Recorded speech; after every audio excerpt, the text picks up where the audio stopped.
Welcome into the Vandy Sports Podcast on the 440 Sports Network. I'm your host, Billy Derrick, alongside Joey Dwyer on a Wednesday afternoon. No Chris Lee, no Luke Wyatt. We're getting this out on a Wednesday still, but we still have a lot to get into. We've got baseball results to talk about, whether it's good or bad. We've got basketball portal pickups to get into, and maybe a little bit of football as well. We've got some mailbag questions to wrap things up as well. But first, got a lot of ad reads to get to. We'll start with Anchor Impact. Commodore Nation, you can get closer to Vanderbilt athletics than ever before with Anchor Impact, the official NIL collective for Vanderbilt University. Gain access to unmatched exclusive coverage and be a part of a one-of-a-kind community. Access behind-the-scenes content, exclusive events, unique merchandise, and personalized experiences, creating an unparalleled connection with the student-athlete's journey. Join the mission of Anchor Impact to support student-athletes and elevate Vanderbilt athletics to new heights. Become a member today and be part of this impactful journey. Help the Commodores thrive and contribute now by logging on to anchorimpact.com. Also, it is baseball season, and anytime we talk baseball, it's brought to you by the Murfreesboro Pure Milk Company, a family-owned third-generation milk and ice cream distribution company located in Murfreesboro. That partnership began over 50 years ago with Purity Dairy in Nashville to provide purity milk and ice cream to consumers in Middle Tennessee, and they now serve Southern Kentucky, Northern Alabama, Chattanooga, and North Georgia. For more info, visit their website. That's mpmci.com. All right, Joey, let's hop into it here. We'll start with a little bit of basketball. We've got some hoops portal pickups to get into. I know you had your rapid reaction on Tyler Nickel, so hopefully fans have seen that. And of course, MJ Collins was added into the fray yesterday, kind of late last night. Actually, we were, I think, both driving back from the Lipscomb game, and that's when I got the notification. So MJ I was driving Collins back, Billy. is coming to Vanderbilt as well. A couple of Virginia Tech transfers. We got some players out to talk about as well. Isaiah West, Malik Presley, Jamie Vinson has requested his release for his NLI, not NIL, NLI, National Letter of Intent. I know you've got some info there, but let's start basketball. Where are you in this portion of the tenure? And again, no games have been played. I know there have been some negative reactions from fans, and I think there were some expectations that a few big fish would be landed by Byington, and I'm sure they've gotten some no's. Everybody does. That's today's day and age of college basketball. But Joey, with guys coming in, guys coming out, what do you make of what has happened so far? And even more specifically, just where the feeling is at with this program right now? Because for me, I've heard a lot of reactions. I'm not really here to go too far one side or the other yet. Let's play a game first. Yeah, I think I'm at the point to kind of where I expected this to be. Like, I thought they would get good players in the portal, and I think they have. I think Tyler Nickel's a really nice pickup. I think MJ Collins, I don't know that I was necessarily expecting them to get him. I think he's a guy who maybe the efficiency numbers are a little more misleading than I had thought. He played a lot better at the second half of the season than the first half, but still the efficiency is the efficiency. Shot 35% from the field. I think he's a well-regarded defender, so I think that's a nice get for them. If you're expecting them to go out and get like top-of-the-line transfers, I think that you were buying into some things that you probably shouldn't have been buying into early on. I think the money helps them. I think the NIL is something that's going to be a factor for them, but I think they're going to have to overcome a lot with NIL. And I think if they want a guy like, say, Malik Mack, they're going to have to throw a lot more money at him than a school like even Georgetown is going to have to at this point. I think this is the year where you need to build your identity as a program, and you need to build with at least a few pieces that you can keep moving forward before you can go and get a guy like Malik Mack in a year or two. I think if they're not getting a guy like that in year 3 of Byington's tenure, then I'm a little more concerned. But right now, I just think that they need to get whatever they can and put together a competent, competitive roster just so that they can have a better sell in a year or two. I think that's where I'm kind of at with the whole thing. Like Collins and Nickel and even Jalen Carey to an extent, I think are guys that can be pieces for you for a few years and guys that can help you get to where you need to get to. And it is going to be challenging when those, especially the two guys who are rising juniors, walk out the door and you kind of have to rebuild the roster from there. But I just think that they do have positive trajectory, and I like the gets that they've gotten. I think the previous staff wouldn't have been able to get guys like that. And it goes back to relationship building. Byington has the relationship with Nickel. Both of his parents worked at JMU. But don't think that staff would have been able to secure those type of commitments. Lubin was a nice get for them, and it was a big get for Byington to be able to bring him back. And maybe that's something you look at and think positively about, is that they were able to retain essentially the best player that needed to be retained. And the two guys who are in the portal who you think you really want to get back, I think both are considering returning, at least to an extent. So if they can get one of those two guys back, if they can get a few more transfers, I'm sure we'll talk about how many they need and such, I think you feel a lot better about where they're at. But I don't know if it's time to hit the panic button yet. I think attrition, like we mentioned with football all season, not an awful thing, especially when you go 9-23 and you have all the issues that this program had in terms of its culture and in terms of just the talent level as a whole. When the talent level is that low and everyone knows it, I don't think you can be super upset about them losing said talent level. Yeah, I mean, look, it's year one, and it's the beginning of year one. This is the off season, right? And he hasn't, of course, no one's played a game yet, so there's going to be negative reactions. I don't think this off season was ever going to be an off season where Byington lands a couple big fish. I could be wrong. Maybe we're looking back at this off season and saying, oh, look, they were able to land some big fish. But Joey, I just think it's about getting players in that fit his system. Whether they average 2 points a game last year or 15 points a game last year. Now, again, you'd rather have the 15, right? But you look at Tyler Nickel, I like the pickup. And I think you look at MJ Collins, and I like I think you said this about MJ Collins in your rapid reaction. He kind of came on late for Virginia Tech last year, and, he's an athletic guy, kind of like a right-handed Tyron Lawrence a little bit. But I don't know if I love that comp, though, because I think he's a way better defender than Tyron is. And I don't know that he's like a go-get-you-a-bucket type guy as much as Tyron is. But I do see the similarities. I didn't mean to completely derail your comparison. Yeah, I mean, I think as a player, you start to think of a guy like a Tyron Lawrence when you watch MJ Collins, and maybe this is Byington saying, hey, we've got a guy kind of like Tyron Lawrence now in this offense. But again, do they keep Tyron Lawrence? Do they keep Jason Rivera-Torres? There's still a lot of decisions to be made. Another thing I want to point out too about this staff and how they've been operating in basically complete silence. I don't know that Tyler Nickel. I think a lot of us felt like he was going to commit eventually. MJ Collins, I don't want to say came out of nowhere because he was on, I think, our radar, but the timing of it, right, just kind of came out of nowhere a little bit. So I think they're working they're working as hard as they can, but they also don't want the word out, too much, just like a lot of other teams don't right now. But I certainly don't think it's proper to kind of come in on this staff in Byington and say, look, hey, what's going on? This is a program that hasn't been relevant for 7 years, right? It's going to take a while to get them back up to ground level. They're not at ground level right now, and so that's what they're working to do. And they're also trying to figure out who do we keep recruiting wise. Tyler Tanner and Karis Bilal, good players, but there's not going to be any dynamic freshmen coming in here, I don't think, unless Byington brings over a guy or two. That's another element of this. Does Byington bring in a recruit or two? But, Joey, that's where I'm at. I'm not overreacting. I'm trying not to. We've seen some overreactions, but at the end of the day, like you said, this is the day and age, and it changes in an instant. But at the end of the day, you also may not know what's happening. There's a kid, Jaden Zachary, that I think is on our radar right now. We don't have anything totally to substantiate that, but through the murmurs, we have heard that. But again, I just don't think it's time to start freaking out if you're a Vandy fan.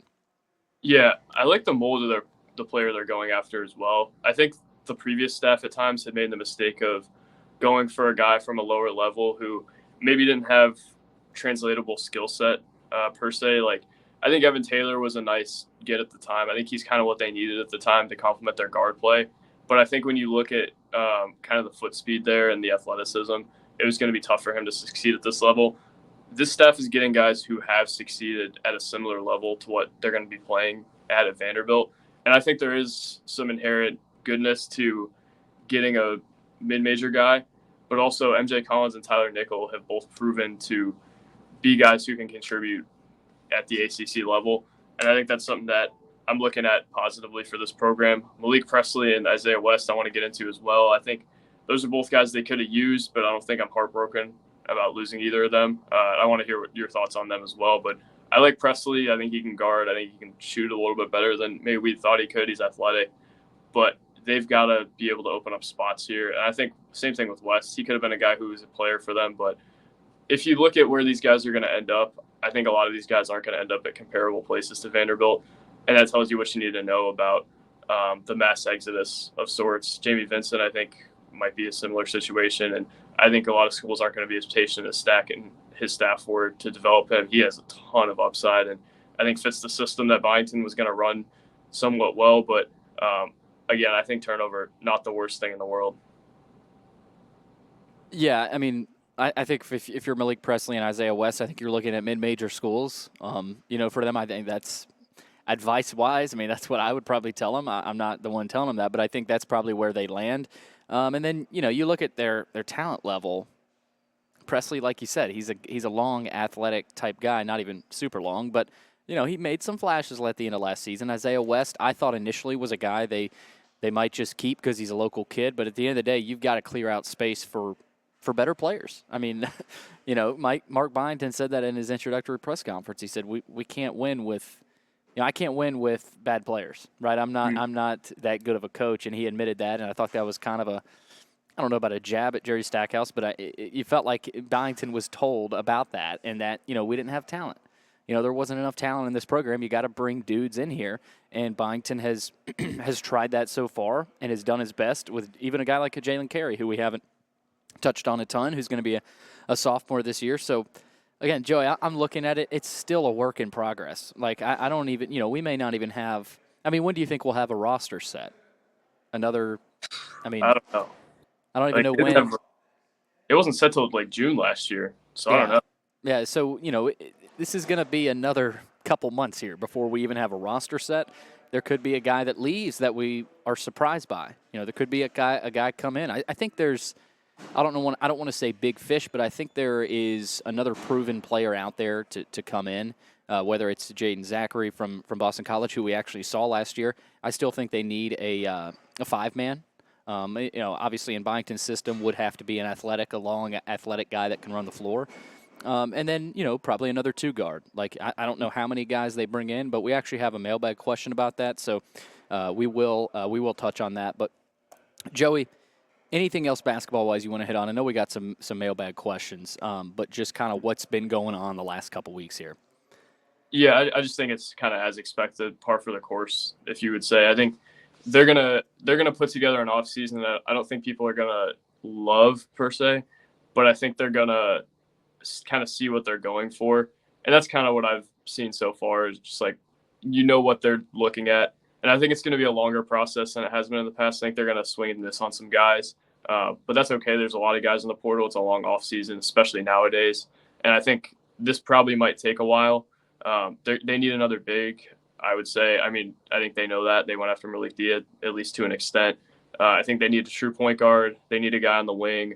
But we'll get more into that. I don't think the state of the program is bad or anything as opposed to what we thought it would be. But I think they're still far off from being a tournament team at this point unless they can make some additions that maybe we hadn't thought they could make early on. I think biggest thing for me right now, Joey, is that it does look like they have a plan and a pretty clear plan. You mentioned the mold of player they're getting. I think that has been noticeable. There really was never a plan, a tangible plan, under the Jerry Stackhouse tenure. So I think that has been a positive.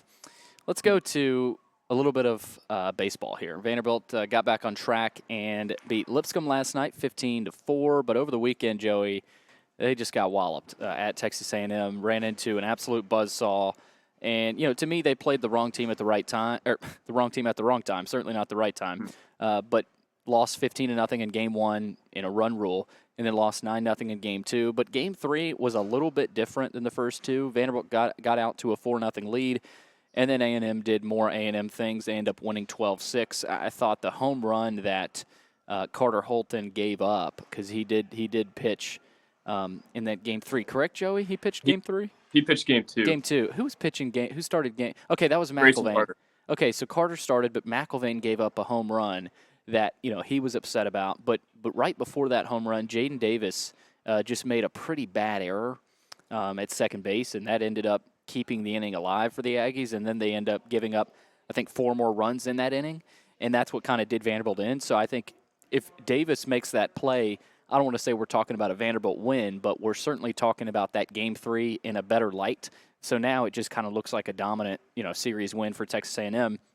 But, Joey, they bounce back, just dominate Lipscomb last night in 7 innings, and now they turn their attention to Florida, 3-game set this weekend. I don't take a ton from last night's game, but what I do take away is that Lipscomb isn't a great team. They're not MTSU, though. They're kind of middle of the pack there, and that's again, you can't take much from last night, but I think what I did take is that they were aggressive.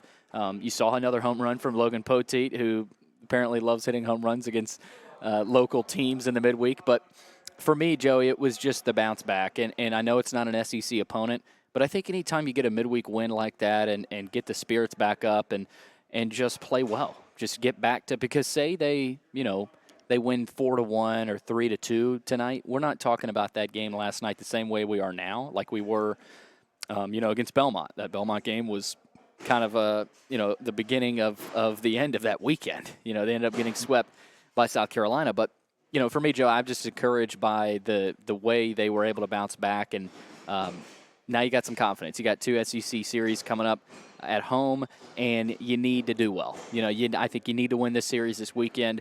I think losing the Mississippi State series would not be good because that's a series you can win. You need to win your winnable series, especially when they're at home.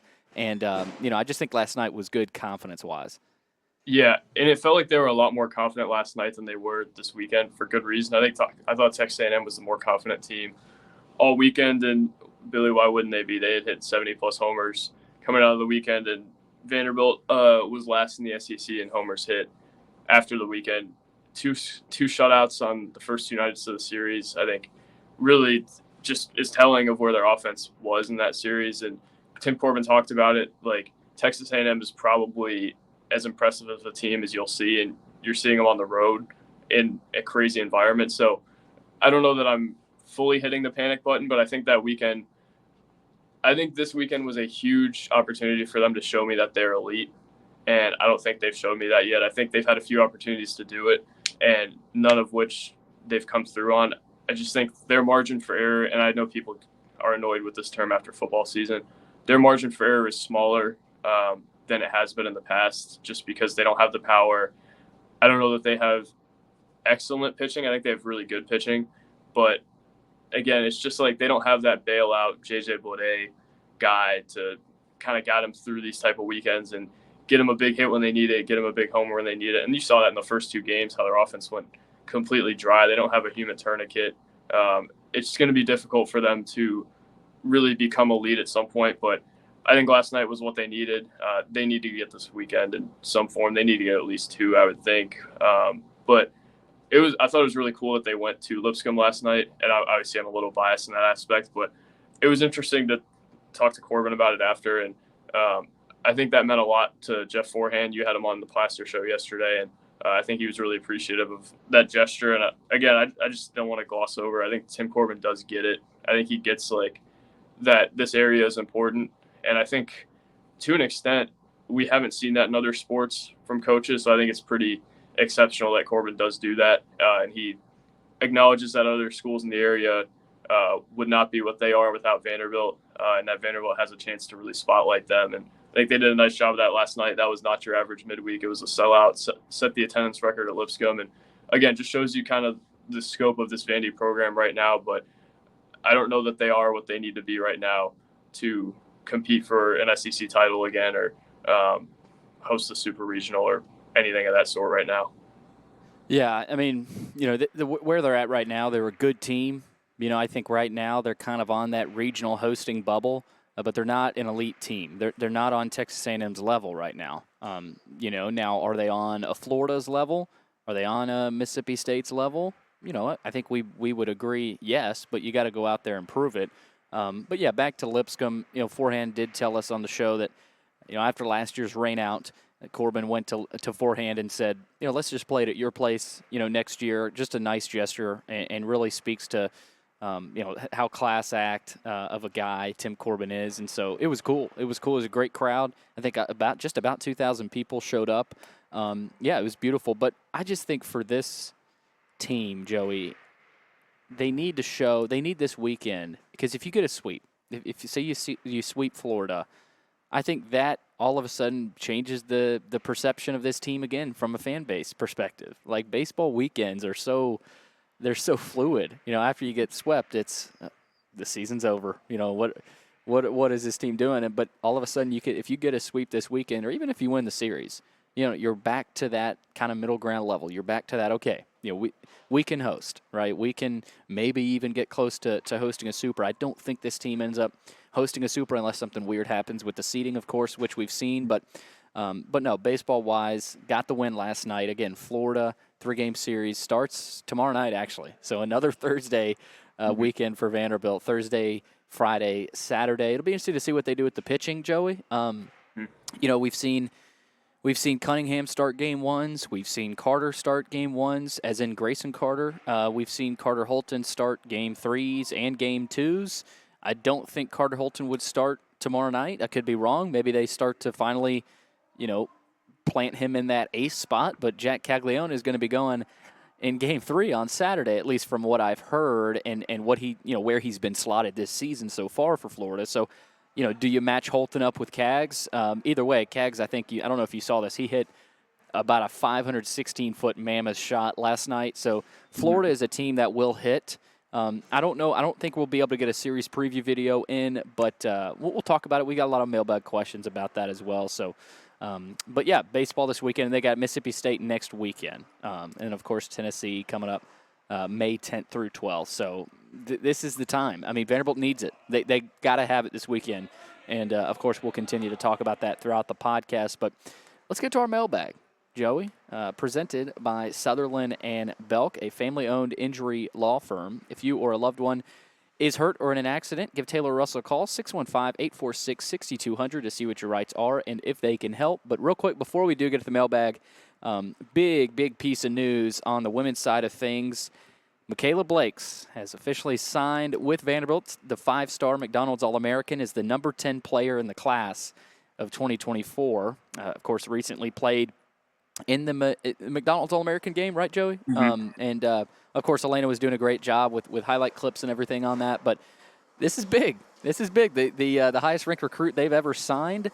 And kind of reminds me a little bit of Darius Garland, the hype around him for the men's side. Hopefully she's able to play more than 5 games than what Darius was able to do. But, just kind of tells you where Shea Ralph has this program, because anytime you're able to get this level of player, you're doing something right.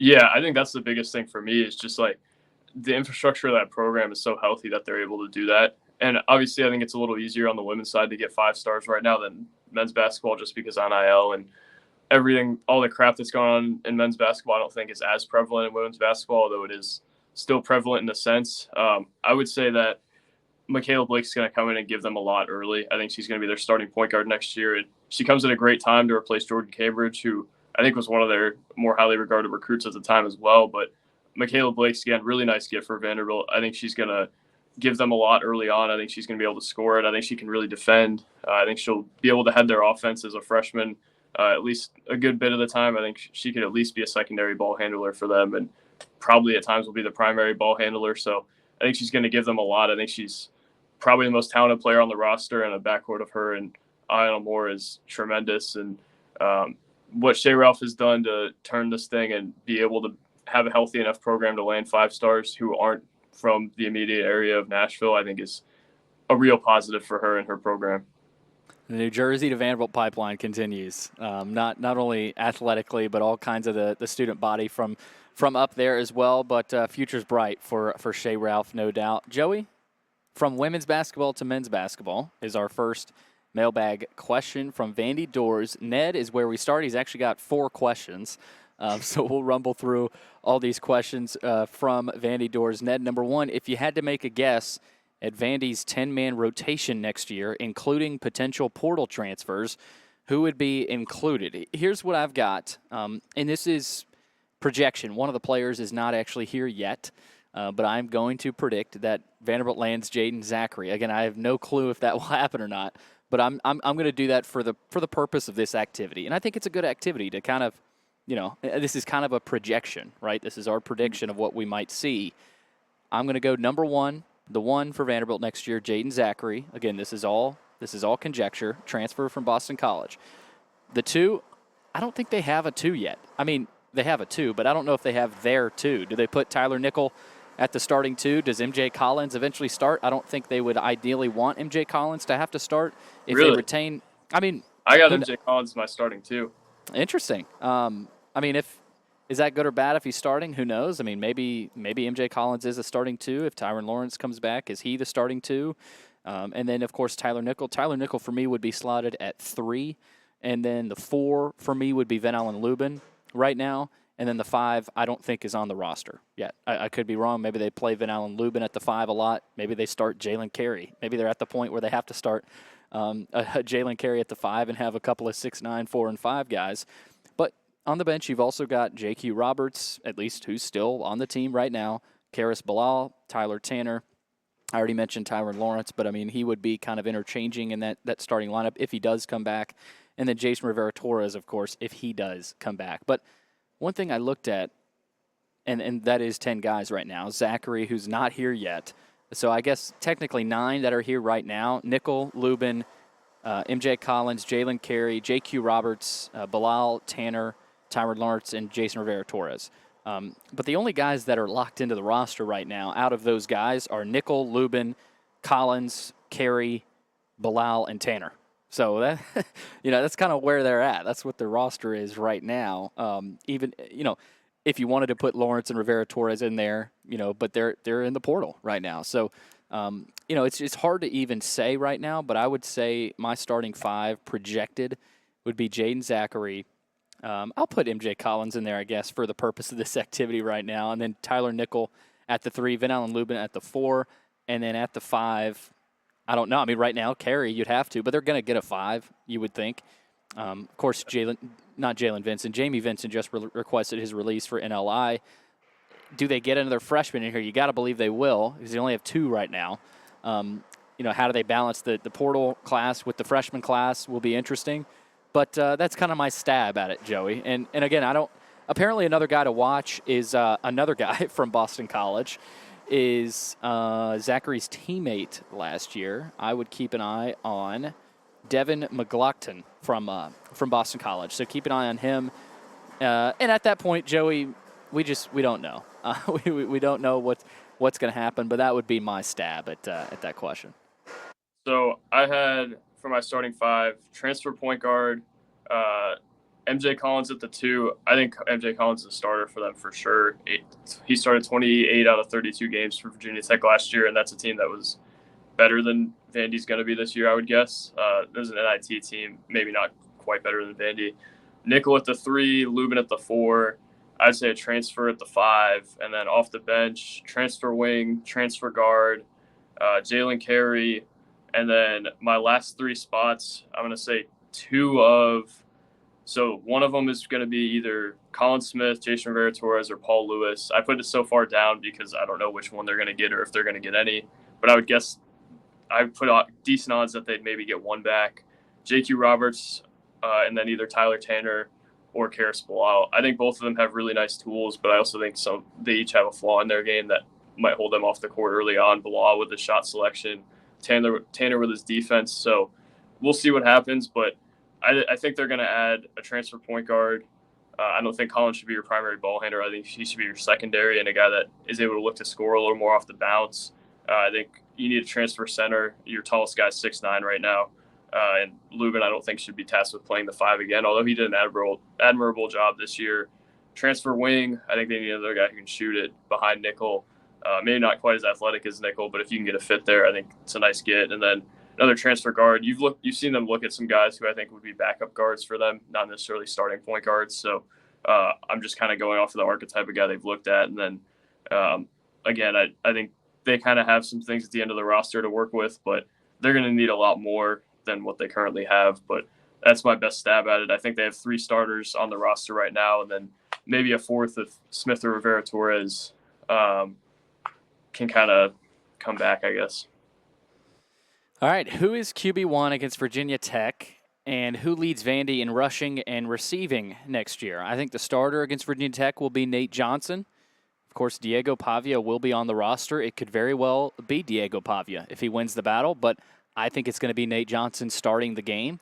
I think odds are Diego Pavia also plays in that game. I mean, I think those odds are pretty high. And then throughout the season, I think Pavia will end up playing a good bit. Don't know how that's going to shape out. But again, I think the starter against Virginia Tech will be Nate Johnson. That is my conjecture.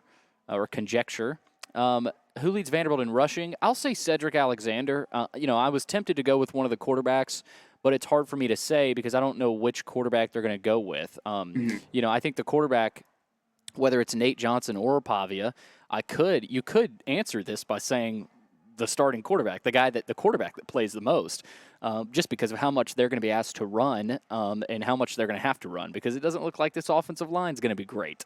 So I'm going to go with Cedric Alexander. I like Cedric Alexander a lot. I thought as a freshman he played as well as he could last year behind an offensive line that, again, was very leaky.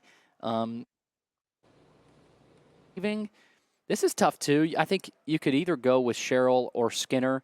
I wouldn't expect Hoskins to lead the team in receiving. You do have a couple of transfers in Jeremiah Dillon and Loic Fungi, who's coming over for Texas Tech. I do think they will add another transfer receiver or two.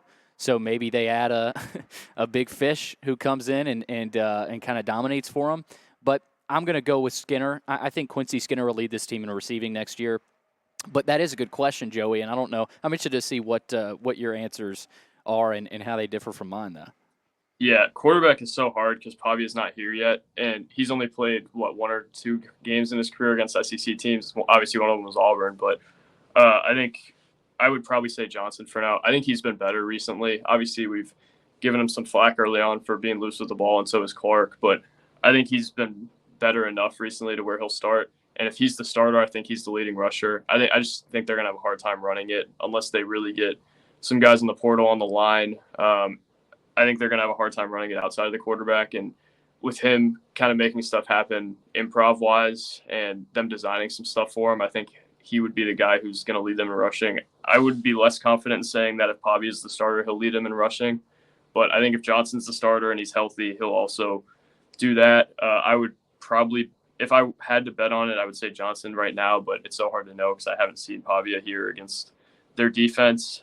Receiving, I said if Skinner's healthy, I think he's the guy who leads them in receiving. The guys here, otherwise, I don't know if they're SEC ones, and I don't know if Skinner is either. But I don't know if I would want to bet on Sherrill doing that yet. I think Sherrill is probably closer to McGowan than Will Shepherd right now, or London Humphreys or whatever. And what was McGowan, their third leading receiver last year? So I think he takes more of that role than anything. But if it's not Skinner, I guess on the current roster, Sherrill. Dillon hasn't impressed me a whole lot yet. I think he's shown some things. Hoskins is always good in practice, but I think you'd be remiss to have him leading them in receiving. And if not, it's going to be a transfer that they probably don't have yet. Maybe the Texas Tech transfer gives him something, but I don't know that his tape jumps off like Skinner's does at this point. All right, third question. Where does the Vandy baseball season end? I think this is a good one. I'm going to say on the road at someone else's park in a super regional.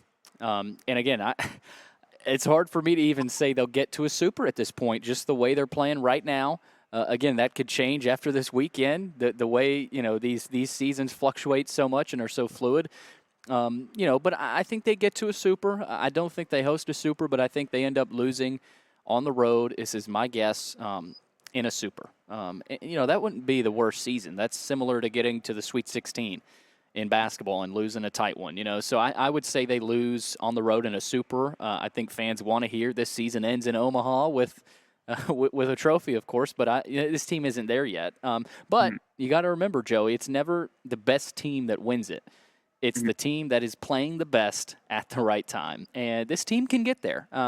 Corbin, I thought, made a good point last night that, maybe we look back at that A&M series and say, that was the weekend. That was the weekend we got turning, we got rolling. It kind of pissed us off, and we started playing better. Who knows? Who knows how this season turns? I think they'll be in the postseason. It might end up it might end up being tough for this team to even host a regional if you look at it. But I think if they're able to host a regional, I think they'll be able to get out of it. But then a road super is always tough, of course. So I'm going to say this season ends in a road super. That's actually exactly what I had as well. I think they find a way to host a regional. I think recency bias plays into some people's eval, and I'm not saying this about you. I think you've done a nice job kind of hampering it, but this is the lowest their stock has been all year. They're 13th in the Baseball America top 10 or top 25, and that's the lowest they've been all year. This is the first time they've been out of the top 10 all year.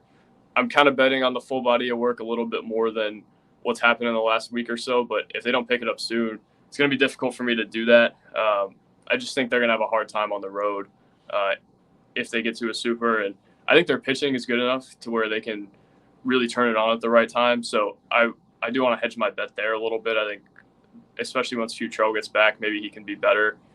Hopefully for them, that's this weekend. But they have enough pitching to make it a conversation, and their bats have been good enough to make it a conversation as well. But I tend to think the same thing. I think they're going to struggle on the road in those type of environments, and we'll see. But right now, the stock is as low as it's ever been, and that's inherently a bad thing. But also, I think it's something you kind of take with a grain of salt, considering they've got a few more ranked series, and maybe they can do some damage there at home in the next few weeks, where they've played a lot better than on the road, by the way. Yeah, they have. Fourth question here is hilarious from VandyBoys. Ned, what's your favorite Curb Your Enthusiasm episode? I've never seen that show, and Joey, I don't think you have, so we can't answer that. I have not. I'm a big Survivor guy recently, though. Okay, big Survivor guy. I'm not even really a show guy. I used to watch like a lot of those Netflix series, especially when I was in college, but not the biggest TV show watcher anymore. I might have to start watching Curb Your Enthusiasm though. Maybe we'll get our answer to VandyBoys Ned here soon. Okay, 5-star door. Can you talk about the strength and conditioning philosophy this offseason, how it differs from the previous staff, and is the team stronger and more resilient as a result? Haven't gotten to talk with Steiner at all yet, but from everything I've heard, and I've tried to ask all the players that we've that have been made available for us to talk to about Steiner and about the strength and conditioning program. But one thing I'll say is that everybody's positive about it. And naturally they're not going to sit here and say negative things about their new strength coach, but I think a lot of it revolves around the, quote unquote, getting back to the meat and potatoes of working out. They're not doing as much of the per se band work or flexibility or, things like that. I think Horrigan was good. He did a really good job at Wake Forest, but I think what he wanted to do wasn't what Vanderbilt needed as a program, and Clark Lee had realized that. I think it goes back to before last season with the soft tissue injuries. And, that was hinting at their preseason training regimen. And, Clark ended up making a change, and they completely changed the way they train and the way they practice, what they do before practice, what they do after practice, what they do in the weight room. And, everybody's loved him. Charlie Clark talked about him, glowingly, just his energy. And you've seen the 2.5 minute clips on Twitter of Steiner. Haven't seen one in a while, but just his motivation. And, I think the timing is really good with where this program is at. They needed that jolt of energy. They got it with Jerry Kill. Tim Beck is a little bit more low-key, but I think a lot of the other coaches do bring that energy that they need. And Joey, you've heard about it too. This has been talked about, and he's been praised. And so I think we're not going to see the fruits of it until the season. Can they stay healthy? Do they have a ton of soft tissue injuries like they did last year? I think we're going to get a taste of that if they don't, and saying, okay, they've moved past that, and you're not. They were ravaged by injuries last year, just ravaged. That defense. I don't think they had a healthy defense all season. Even offensively, they had some injuries. Quincy Skinner is a guy that probably loves Steiner because maybe this gives him a better chance to stay healthy and stay on the field. But Joey, I just think it goes back to a lot of those soft tissue injuries, and the margins are small at Vanderbilt. You cannot have those. You just can't. But yeah, in terms of the question as a whole, is the team stronger? Yeah. You look at Quincy Skinner. Luke mentioned this in one of the podcasts past. Just bigger arms. These guys look bigger. Even even some of the offensive linemen just wow, they've slimmed down a little bit. I still think there's some guys that need to cut down a little bit more, but I'm trying to think of other guys. Maybe a Bryce Cowan who just looks. I mean, he looks like a freak. Cole Spence, you can tell, has been in the weight room. Dante Carter in his short time as well looks different. So more resilient. I don't know. I mean, we'll see that. I think we'll get a taste of that in the season. But I think he was needed, Joey. And again, for me, it's soft tissue oriented. A lot of this with Steiner. I also think there's something to like playing weights, and I think there were times last year where me and Chris would look at a guy particularly on one of the lines, and be like, "Are they really having to play at that weight?" And I think that's an interesting thing too. I feel like I've seen less of that this spring than I did in the fall, to where there's a guy and it's like, I don't know that he's at his most effective playing weight, and some of that they can't control. But also, I think there's something to that, to where you look at it and maybe it's a little different now. The two things that have really stuck out to me when we've talked to guys, and one of them was when you talked to somebody, one was when I talked to somebody. It was Charlie Clark yesterday when you talked to him, and he said that's the hardest workouts they've had since he's been there. And I think that was a testament to the resiliency that they're going to have to build. He said there's a lot of respect for the strength program. And I don't know that there wasn't under Horgan, but I think the intensity is higher now with that new program. And I think it's just more difficult on them, which I think sucks now for them, but I think is going to be better for them long term. And I think Drew Dickey a few weeks back had also mentioned something about it, to the effect of there's no standing around. And that was kind of insinuating that in the past there had been standing around the weight room. He said they're in there for an hour and a half and it's just kind of straight working out. So again, to me, the intensity is the thing that stands out. And I don't know how that's going to translate to results and in what way. And I think a lot of that's over both of our heads in terms of sports science and stuff along those lines. But like you said, meat and potatoes, higher intensity, I think those are the things that kind of come to mind when I think about the new strength program and think about who we talked to about it. Yeah, good question there from 5-Star Door. Let's roll along here. VA72, is the football team's offense going to typically huddle? What will be their tempo? Will they speed up their tempo at times when they cross the 50-yard line and begin approaching the opponent's goal line? So, okay, first question there, is this team's offense going to typically huddle? Yeah, I mean, I would say so. I think they'll go some up-tempo, but I don't think this is going to be a Josh Heupel, Lane Kiffin type no-huddle offense. They're certainly not going to be that. They don't have the personnel to do that. I don't think they want to do that. I don't think Clark Lee will ever do that. I just don't think that's in his DNA as a football coach, especially at Vanderbilt. That's not a part of the model.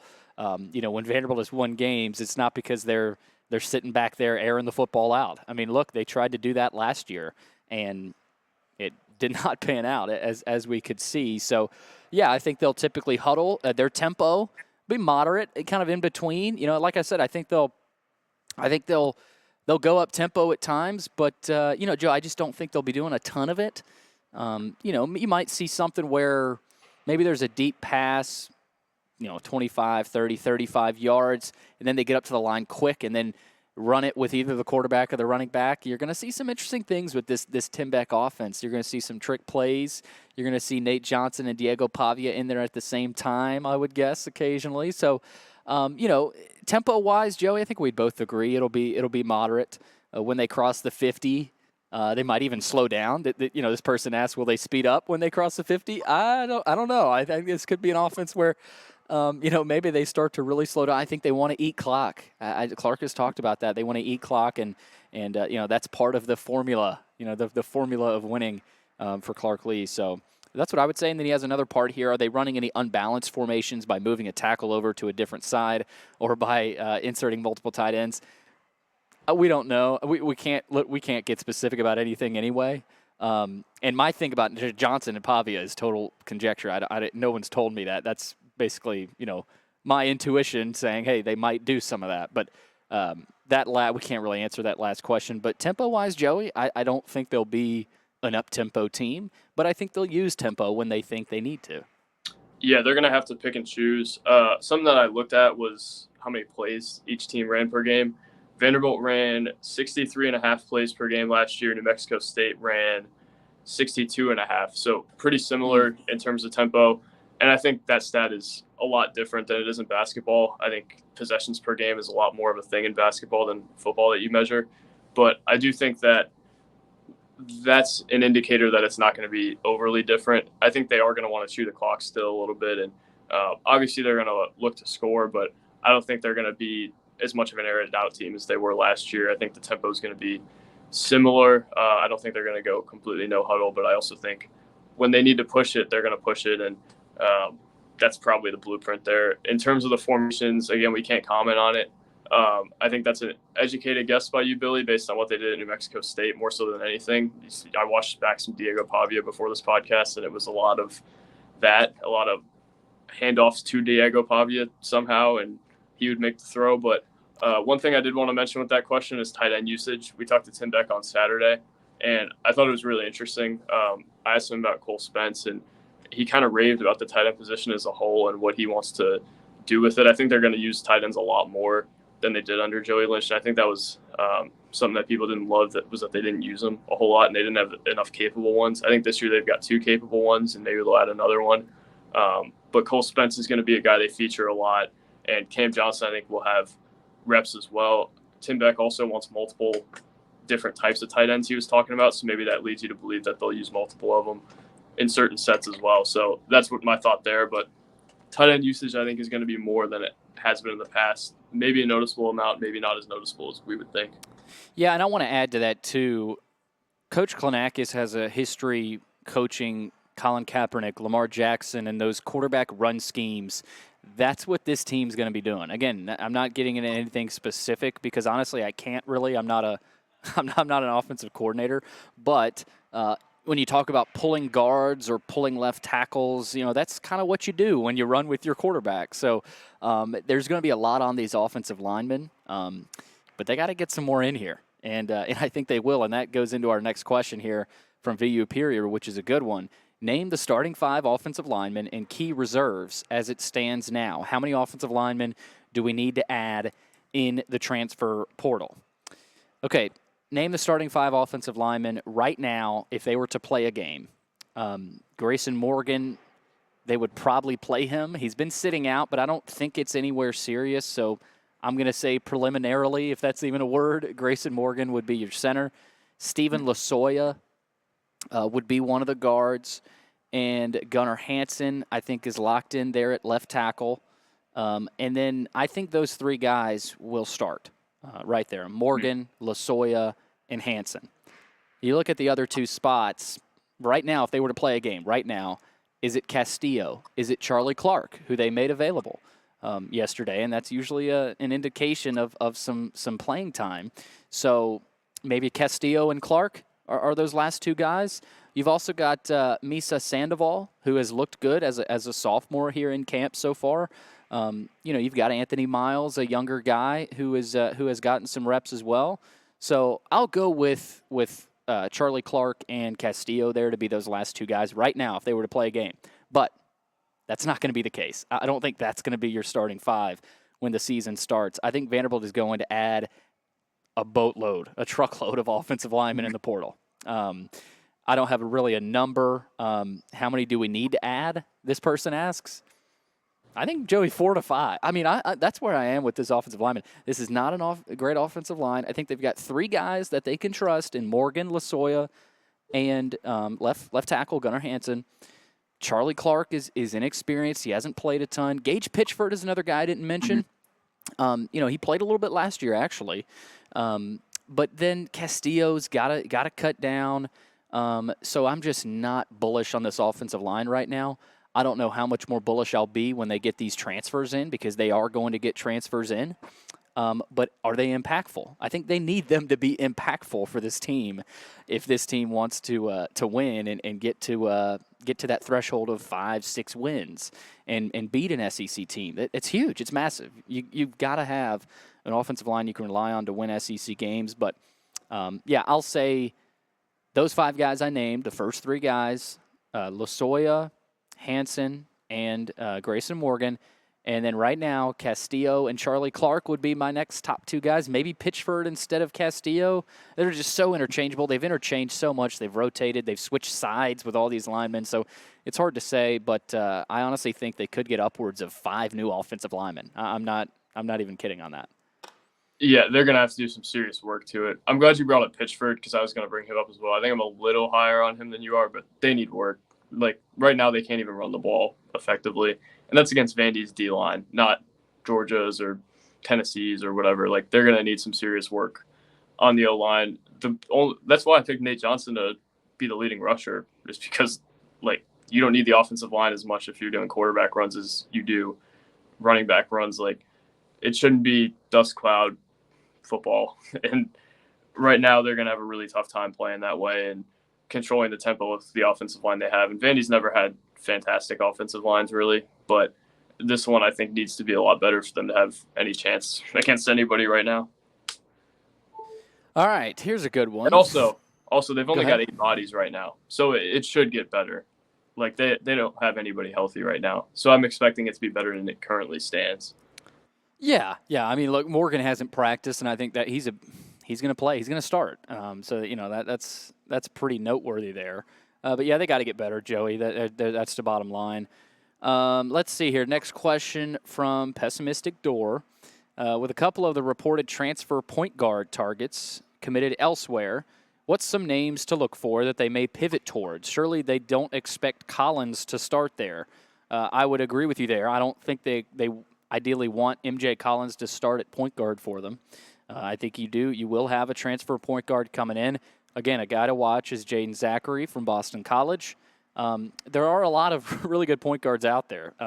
Jeremy Roach from Duke is out there. I don't anticipate Vandy getting him, but he is out there. He's a DC guy. But again, no, Billy, no chance. Hey, the board says they want some more sunshine pumping. That's some sunshine pumping right there if I predict Jeremy Roach to Vandy. Joey, hear me out on this. St. Mary's point guard Aiden Mahaney, I think is his name. West Coast guy. Form. Yeah, really good. But again, that's another guy that's out there, point guard wise. But Vanderbilt, the thing about Byington and the way they're operating right now is you look at it, you're trying to get a kid to Vanderbilt, but say that kid has been offered the same amount or even a little bit less money than you offer him, and say that school made the NCAA tournament last year or has a better history the last 7 years, more times than not, the kid's going to go there. So it's hard. It's hard right now for Byington and this staff. But yeah, I would surefire guy, and I'm not saying they're going to get him, but it would be Jaden Zachary. I don't know if you know any other point guards out there, Joey, but that's kind of what I would look at there. 2 others, Grant Huffman from Davidson, I think has visited or will visit. I don't know what their chances are there. I think Minnesota's also recruiting him pretty heavily, and I think he may end up there. And Darren Saran from UC Irvine indicated publicly that he plans to visit or is potentially visiting Vandy. He's already visited Stanford, also has Northwestern, Cal, Marquette, and Texas on the list of schools that he might visit. So we'll see. He was a freshman last year who averaged 10 points a game there. Wasn't as good of a passer as Huffman was, and Huffman averaged 5 assists a game. So that would be kind of your true-ish point guard. And I wonder if he'd be the starter or they'd try to bring in someone alongside him. But Zachary's the guy I think that would be the biggest get for them, and the guy that I think would be the one to really watch there. I don't know that they're going to get him, but I think he would make them a lot better than they currently are. On your point about Collins, I think he's probably a better off guy than he is a guy that's on the ball. I think he needs to be a guy who can create his own shot and have some freedom offensively, and shouldn't be using that energy to facilitate. He also needs to be able to defend a guy at another position and defend the best player, which is hard to do when you're the primary ball handler. So that's what I've got on point guard transfers right now. Yeah, another point guard I'll throw out there in the portal who has not committed anywhere yet is Jason Edwards from North Texas. He's actually from Atlanta. And, again, I'm just throwing guys out there. He's from Atlanta. Byington has recruited Atlanta heavily. He averaged 19 points last year for North Texas. So Jason Edwards could be potentially got to watch. Jaden Zachary, for what it's worth, is ranked just outside the top 100 in the transfer portal rankings. I am looking at On3 here, but you do also have Bronny James out there. No, I'm kidding. So it's just hard. It's hard to track these. Seth Trimble from North Carolina. That's a good one. Yeah, is a guy that played with Tyler Nickel his freshman season at North Carolina, if I'm not mistaken. So maybe Seth Trimble is a guy to keep an eye on there. FAU has a guy that entered, Arturo Dean, who played pretty well last year. So, again, it's hard to track these, but just some names to kind of float out there. I did actually forget about Seth Trimble, too. Yeah. But yeah, Jaden Zachary's kind of at the top of our list right now, for what it's worth. Okay, Knoxville Door 94. Back to football. On a scale of 1 to 10, based off what you guys have seen, how would you rate what you've seen so far? What are we dealing with? Well, it's spring practice. That's number one. I don't think you can ever take too much away from spring practice, but from what I've seen so far, this defense would play well. Now, defensive line wise, I don't think they would get a ton of pressure, but I don't think this team would miss a ton of tackles. I don't think this team would have a ton of blown coverages. I think the special teams unit would be good. So defense and special teams, I think this team could hold up their end of the bargain at least better than last year. Special teams wasn't awful last year anyway, but defensively, I think they're going to be better. I mean, they're going to be better. Still need to see something more from the defensive line. But again, I think linebackers, safety, even the corners have looked good and played with energy. So defensively, I like what I've seen. Offensively, I haven't really liked anything I've seen. Nate Johnson, we know he can run. That's not anything we learned, and he's ran it occasionally here. But Skinner and Sherrill are the top two receivers. But other than them, who are you going to go to? Right now, Cole Spence is playing well, actually. He's playing really well at tight end, I think. Cam Johnson is another guy to watch there, of course. But what are we dealing with? We're dealing with a team that doesn't have an identity offensively, but will probably, if they were to play a game this weekend, would compete. I don't think they would get just blown off the field. Now, obviously, it would depend on who they're playing. But when you ask what you're dealing with, it's hard to answer, Joey. But I just keep going back to defense. I think this is going to be a team that leans on their defense. They lean on another good punter. Again, I don't think people want to hear that. We want to play the quarterback that gives us the best position to punt. I don't think Clarkley actually meant that in that moment. But at the other end of the spectrum on offense, you've got a whole nother summer and fall to insert all these these schemes and packages in your system. You've got Pavia coming in. You're going to have more offensive linemen come in. You're going to have a couple receivers come in. This portal window just started here in the spring, and there's just a lot we don't know yet offensively. So I think there's hope there. But what we're dealing with right now, I don't know if they could beat an SEC team. But defensively, I trust this defense. I do. Now, defensive line-wise, again, still need to see a little bit more, but this is a defense-led team right now. That's what you're dealing with. Yeah, the offense is not as good as I would have thought it would have been. The defense is slightly better. I don't know that it's going to be an average SEC defense, but I think it's going to be better than the worst in the country in Power 5.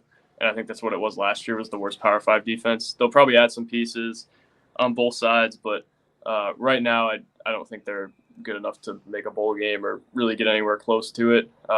That can change in the summer. They can add pieces and have a more complete roster, but right now they got a ton of work to do, especially offensively. And even defensively, they got a lot of young guys playing, and I wonder if they're going to add a few more pieces on defense at some point. Defensive line's okay. We haven't seen a whole lot of Darren Agu. Haven't seen a whole lot of CJ Taylor either, but I think they're going to be better defensively. Right now, offensively, probably worse than they were last year, but get a lot of time to change both of those things. Special teams, I think slightly worse, but maybe not awful at this point. All right, back to basketball. We're going everywhere here. From Philip VU 94, way too early knee-jerk assessment time. Here we go. Counting both potential and actual track record, where does Mark Byington rank among SEC coaches? Well, number one, he hasn't played a game, but part of the question was counting both potential and actual track record. Counting actual track record. I don't know if he would be last, Joey. I mean, what he's done, he's only made one NCAA tournament. He probably would be at the end of the day, number 16 right now. But potential-wise, and again, hasn't played a game yet, I think Byington in a few years is going to be one of those middle-of-the-pack coaches. I'm not saying he's going to go out and do what Todd Golden has done at Florida, but I think he can definitely do what Matt McMahon has done at LSU. He's righted the ship. He's gotten back a lot of homegrown kids, and they were competitive last year.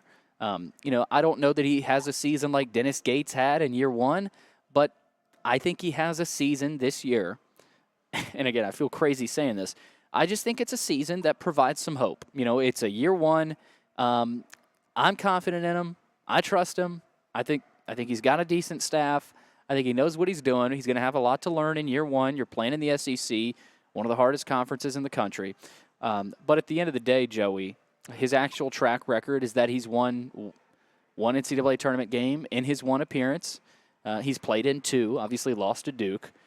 He doesn't have as heavy of a track record. I mean, look, he was at Georgia Southern, and they were never able to win the conference there, but they had winning seasons essentially every year. Did similar things at James Madison, but yeah, I mean, I hate answering this question this way, but he would probably be last right now. But he can change that in year one. He can change it pretty quickly in year one, about 5-6 games into SEC play.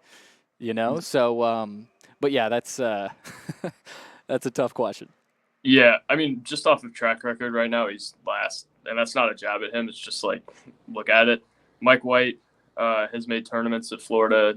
He's got Georgia the NIT. I'd say that's enough of a track record to put him over. Matt McMahon has, I think, made a couple tournaments at Murray State. That's the one you could probably argue in terms of track record, but also got LSU to the NIT this year. Mark Pope, you could argue. I guess, but I think winning at BYU is enough. And he's done stuff at Utah Valley and such.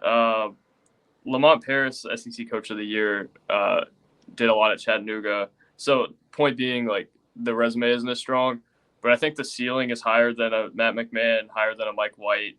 I love Porter Moser, so I think his ceiling's probably higher. I think Chris Jans, Byington probably has a higher ceiling than. It's a tough job, but I wouldn't say Byington is like the worst coach in the SEC. I would say he doesn't have a resume better than anyone in the SEC right now, but I think the vision and everything that he has kind of outlined for this program, I would say could put him above some of these coaches. Rodney Terry, another one I'm not as high on. I think Byington in a few years could surpass him. So, but would just look at this isn't necessarily a slight at him, because you're just looking at all these coaches who have incredible resumes, like Nate Oates, Rick Barnes, Chris Beard, Cal, Pearl, Buzz Williams, Todd Golden, Porter Moser. Like, all these guys have done incredible things in their career.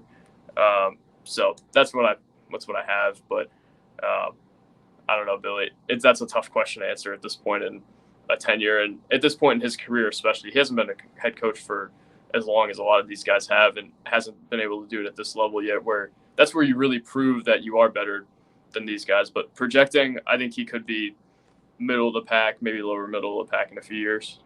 Another one from Philip VU94. Will Virginia Tech's football team find added motivation against us because we seem to be rating their men's basketball program? Yeah, honestly, I did hear about that. Virginia Tech's head coach is not happy about it. No. Bad sources, Billy. He says, I just might be asking that tongue-in-cheek. But no, I don't think Virginia Tech football will be too worried about that. I think they'll be ready to play, though. That'll be a good Virginia Tech football team. Vandy better be ready to play that game, too, because otherwise they're going to get ran off the field. That's the game. That's the game, Joey. They've got to be ready. If they lose 21-17, I don't think fans will be just irate. But if they go out there and lose 42-7, buckle up, because it's going to get ugly on the boards.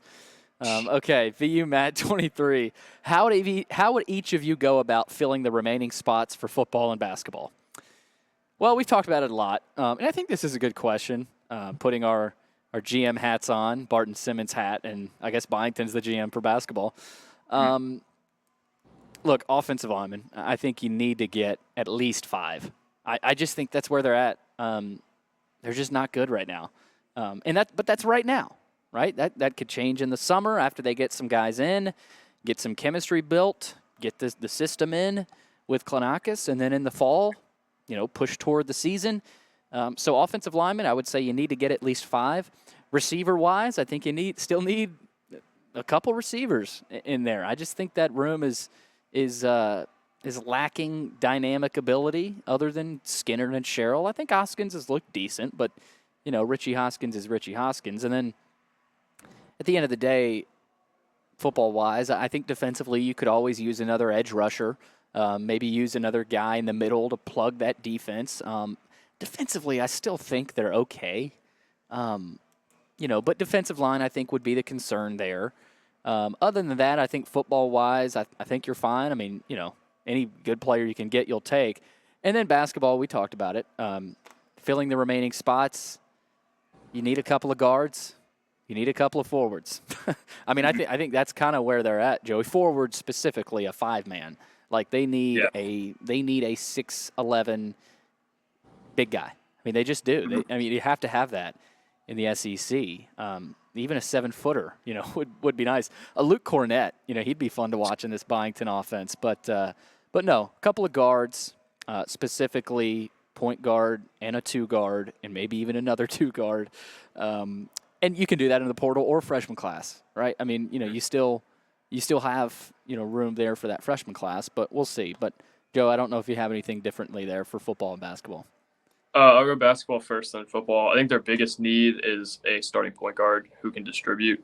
I think they have guys who are pieces, but if they don't have a point guard who can run the offense and defend, they're going to have a really tough time. And Tyler Tanner can run the offense to an extent, I think, but that's a lot of pressure to put on him early. I think they really need a transfer big man as well. It's probably my second most important one, but I think they have enough to maybe get by-ish there. Like Carey and Lubin and maybe J.Q. Roberts is probably a pretty comparable front court to what they had this year, maybe even better, which is unreal to say. But I think that's probably my second one, and then I think they need another wing and another guard, and that's probably enough-ish, and then you got to get maybe one of those guys back who's currently in the portal. Football, offensively, I think your biggest need is the offensive line, probably by a good amount, and receiver, I think, actually maybe is comparable to offensive line in terms of what they need.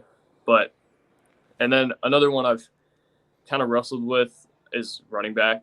I think Newberry and Alexander are good. I don't know if they're excellent. Newberry, I think, I'm kind of my hot take for the offense this year is that Newberry might be better than Alexander this year, especially if the offensive line is bad, because I think he's less reliant on having to run between the tackles. I think he has enough straight line speed to where he can overcome some of that. Defensively, I think the D-line, they could probably use one or two more guys there. And then on the back end, I think they could use one more playmaker, maybe at corner, and maybe a guy who wears number 2 who plays safety, or maybe he's going to play linebacker now. I think they could use one of those guys as well, if you're getting what I'm putting down. But that's kind of what I see. I think they really need offensive line and receivers, and then they could always use playmakers defensively. We talk about how good their defense has looked so far. I still think they're probably a below-average defense, and maybe worse than that in the SEC. Come on, Joey. I mean, that's just the SEC, man. No, you're right. You're right. It's that's the thing about Vanderbilt, about covering Vanderbilt and what you see, and Chris has talked to us about that a lot.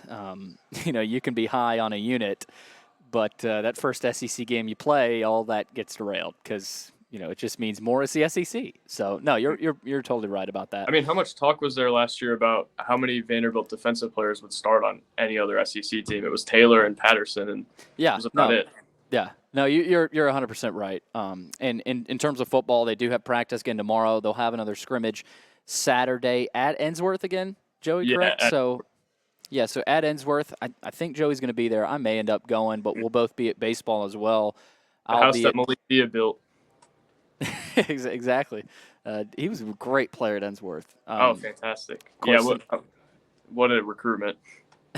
Yeah, wild recruitment from Dia. He's now at Ole Miss. So hotty toddy for Malik Dia. But we'll see how much he gets to play there down there in Oxford. But at the end of the day, Joey, football-wise, again, we'll see what they got here. I'll be at practice tomorrow, and then football, one more scrimmage against Ensworth, at Ensworth. I think they'd beat Ensworth probably. Yeah, I think they would. I think they would. But at Ensworth on Saturday. And then baseball-wise, of course, Thursday, Friday, Saturday. I'll be there tomorrow night. I think we'll both be there Saturday and see Jack Kaggs against potentially Carter Holton. We'll see.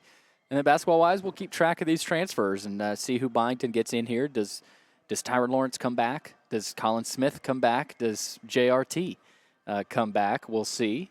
But, yeah, thanks, everybody, for tuning in. That's been the Vandy Sports Podcast. Give our 5-star review that we always want you to give on our podcast on Apple Podcast. Also, if you haven't subscribed, please do. $9.99 per month, $99 a year. Helps us tremendously. Subscribe to our Vandy Sports YouTube channel.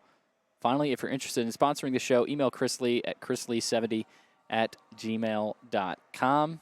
For Joey Dwyer, I'm Billy Derrick. Thanks for listening, everybody, to another edition of the Vandy Sports Podcast.